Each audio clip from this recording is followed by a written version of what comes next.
परमेश्वर का वचन हमारे जीवन का उद्धार करता है और जीवन की रोटी है, इसलिए वचन को पूरा जरूर सुने। याकूब अध्याय 1। ये पत्र परमेश्वर और प्रभु यीशु मसीह के सेवक याकूब की ओर से है।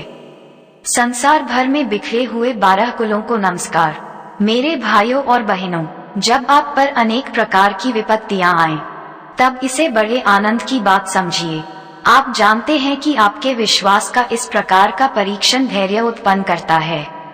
धैर्य को कार्यान्वयन की पूर्णता तक पहुंचने दीजिए, जिससे आप लोग स्वयं पूर्ण तथा सिद्ध बन जाएं और आप में किसी बात की कमी नहीं रहे। यदि आप लोगों में से किसी में बुद्धि का अभाव हो, तो वह परमेश्वर से प्रार्थना करे और उसे बुद्धि मिलेगी, क्योंकि परमेश्वर खुले हाथ और खुशी से सबको देता है, किंतु उसे विश्वास के साथ और संदेह किए बिना प्रार्थना करनी चाहिए, क्योंकि जो संदेह करता है वह समुद्र की लहरों के सदृश है, जो हवा से इधर उधर उछाली जाती हैं। ऐसा व्यक्ति यह न समझे कि उसे प्रभु की ओर से कुछ मिलेगा, क्योंकि ऐसा मनुष्य दुचिता है और उसका सारा आचरण अस्थिर है। जो भाई अथवा बहन दरिद्र है, वह परमेश्वर द्वारा प्रदत्त अपनी श्रेष्ठता पर गौरव करे। जो धनी है, वह अपनी हीनता पर गौरव करे, क्योंकि वह घास के फूल की तरह नष्ट हो जाएगा। जब सूर्य उगता है और लू चलने लगती है, तो घास मुरझाती है, फूल झड़ता है और उसकी कांति नष्ट हो जाती है। इसी तरह धनी और उसका पूरा व्यापार समाप्त हो जाएगा। धन्य है वह जो विपत्ति में दृढ़ बना रहता है, परीक्षा में खरा उतरने पर उसे जीवन का वह मुकुट प्राप्त होगा, जिसे प्रभु ने अपने भक्तों को देने की प्रतिज्ञा की है। प्रलोभन में पड़ा हुआ कोई भी व्यक्ति यह न कहे कि परमेश्वर मुझे प्रलोभन देता है। परमेश्वर न तो बुराई के प्रलोभन में पड़ सकता और न किसी को प्रलोभन देता है। जो प्रलोभन में पड़ता है, वह अपनी ही वासना द्वारा खींचा और बहकाया जाता है। वासना के गर्भ से पाप का जन्म होता है और पाप विकसित होकर मृत्यु को जन्म देता है। मेरे प्रिय भाइयों और बहनों, आप गलती न करें। सभी उत्तम दान और सभी पूर्ण वरदान ऊपर के हैं और नक्षत्रों के उस सृष्टिकर्ता पिता के यहाँ से उतरते हैं, जिसमें न तो कोई परिवर्तन है और न परिक्रमा के कारण कोई अंधकार। उसने अपनी ही इच्छा से सत्य के वचन द्वारा हमको जीवन प्रदान किया है, जिससे हम एक प्रकार से उसकी सृष्टि के प्रथम फल बने। मेरे प्रिय भाइयों और बहनों, आप यह अच्छी तरह समझ लें।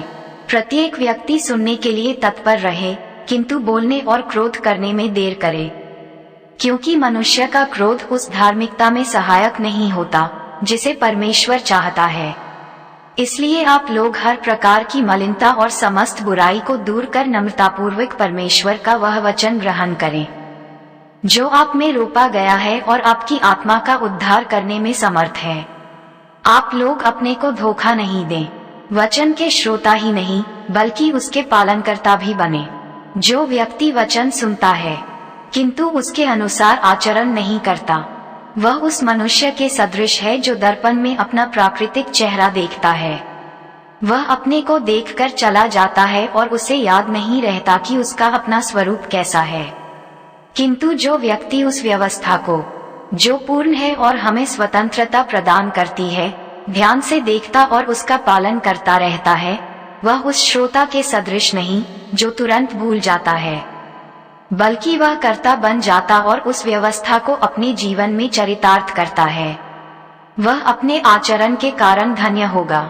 यदि कोई अपने को धर्मात्मा मानता है, किंतु अपनी जीभ पर नियंत्रण नहीं रखता, तो वह अपने आप को धोखा देता है और उसका धर्माचरण व्यर्थ है।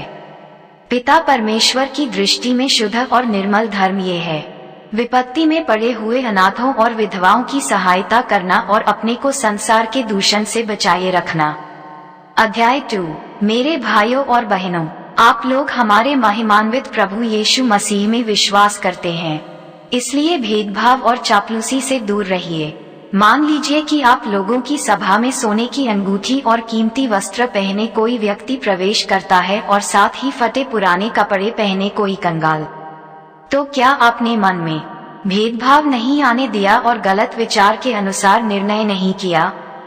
मेरे प्रिय भाइयों और बहनों, सुन लीजिए, क्या परमेश्वर ने उन लोगों को नहीं चुना है जो संसार की दृष्टि में दरिद्र हैं, ताकि वे विश्वास के धनी हो जाएं और उस राज्य के उत्तराधिकारी बने जिसे उसने अपने भक्तों को प्रदान करने की प्रतिज्ञा की है। तब भी आपने दरिद्र का तिरस्कार किया है। क्या धनी आप लोगों का शोषण नहीं करते और आपको अदालतों में घसीट कर नहीं ले जाते? क्या वे उस सुंदर नाम की निंदा नहीं करते जिससे आप पुकारे जाते हैं? धर्मग्रंथ कहता है, तुम अपने पड़ोसी को अपने समान प्रेम करो।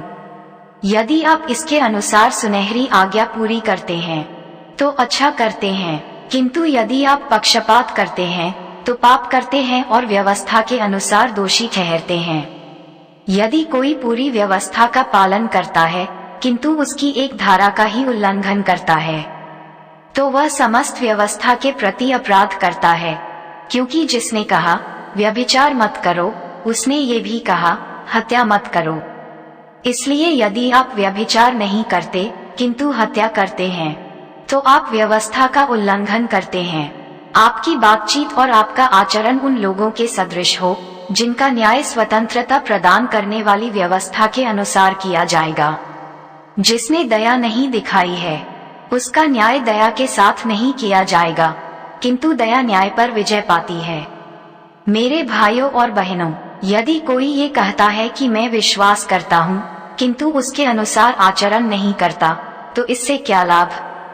क्या विश्वास ही उसका उद्धार कर सकता है?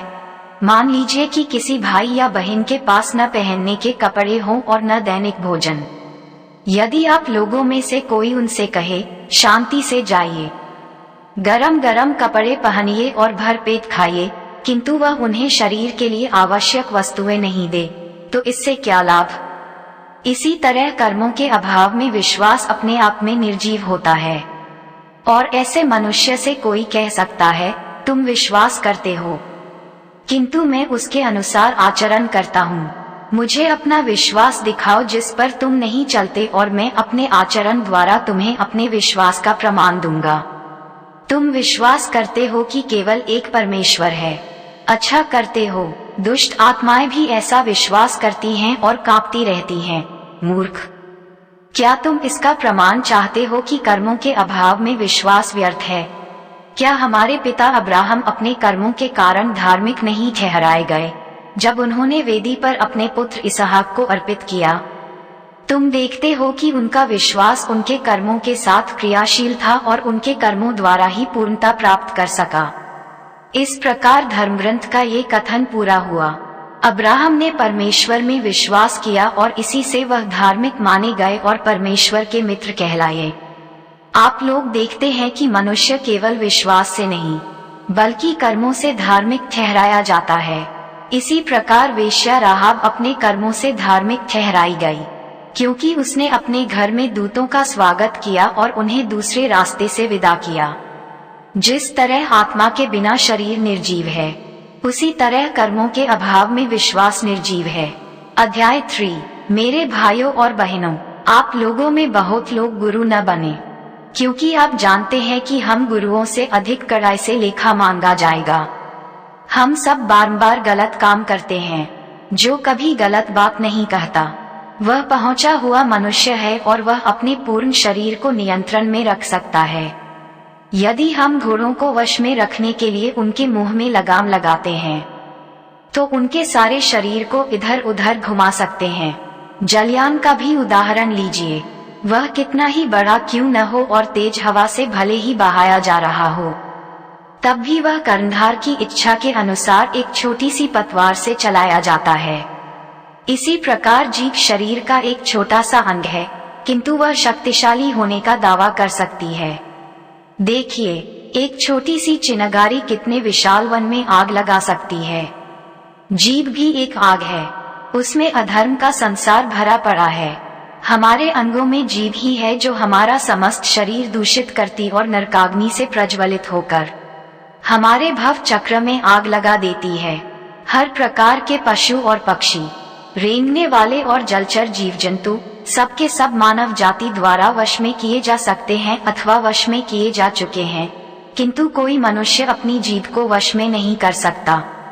वह एक ऐसी बुराई है जो कभी शांत नहीं रहती और प्राणघातक विष से भरी हुई है।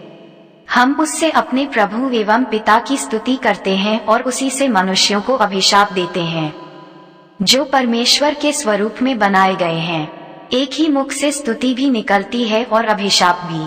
मेरे भाइयों और बहनों, यह उचित नहीं है। क्या जलस्रोत की एक ही धारा से मीठा पानी भी निकलता है और कड़वा भी? क्या अंजीर के पेड़ पर जैतून लगते हैं या दाखलता पर अंजीर? खारे जलस्रोत से भी मीठा पानी नहीं निकलता। आप लोगों में जो ज्ञानी और समझदार होने का दावा करता है, वह अपने सदाचरण द्वारा, अपने नम्र तथा बुद्धिमान व्यवहार द्वारा इस बात का प्रमाण दे। यदि आपका हृदय कटु, ईर्ष्या और स्वार्थ से भरा हुआ है, तो डींग मारकर सत्य के विपरीत झूठा दावा मत करें। इस प्रकार की बुद्धि ऊपर से नहीं आती, बल्कि वह पार्थिव, पाश्विक और शैतानी है। जहाँ ईर्ष्या और स्वार्थ है, वहाँ अशांति और हर तरह की बुराई पाई जाती है। किंतु ऊपर से आई हुई प्रज्ञा सबसे पहले निर्दोष है, और वह शांतिप्रिय, सहनशील, विनम्र, करुणामय, परोपकारी, पक्षपातहीन और निष्कपट भी है। धार्मिकता शांति के क्षेत्र में बोई जाती है और शांति स्थापित करने वाले उसका फल प्राप्त करते हैं। परमेश्वर आपको पढ़े गए वचन से आशीष दे। हमारी तरफ से आप सब मसीह भाइयों को जय मसीह की।